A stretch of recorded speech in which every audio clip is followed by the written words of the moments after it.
بسم الله الرحمن الرحیم. ایاک نعبد و ایاک نستعین. زه نن د خپل د پیښور ورکر سره مخاطب یم چې څنګه تاسو ټولو ته پته ده چې انشاءالله د اتوار په ورځ حیات آباد سپورټس کمپلیکس فوټبال ګراوند کې د ورځې 12 بجې د پاکستان تحریک انصاف جلسه ده چې په کوم کې به د پاکستان تحریک انصاف صوبایي او مرکزي لیډرشپ هغه هم شرکت کوي.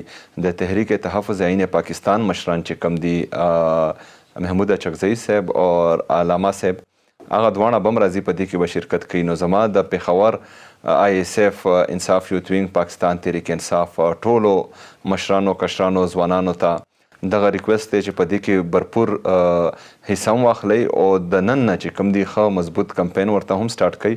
ټول چې څومره زموږ ځوانان دي هر یو کس دی 30 سیکنډ ویډیو جوړه کړي او سوشل میډیا ته دې ورکړي او خلکو ته دعوت ورکړي چې میکزیمم خلکو ته پته ولګي ځکه چې هغه خلک راځي د پاکستان تحریک انصاف جلسې ته د عمران خان دپاره خلک راځي خو دا پیغام رسول ډیر ضروري دی او ستاسو ټولو ذمهواري ده چې په دې کې خپل کلیدي کردار ادا کوي. انشاءالله تعالی د اتوار په ورځ په فوټبال ګراوند حیات آباد سپورټس کمپلیکس کې به په 12 بجې باندې موږ ټول د ستاسو سره ملاقات کوو. ټول ملګري پکې ضرور شرکت وکړي.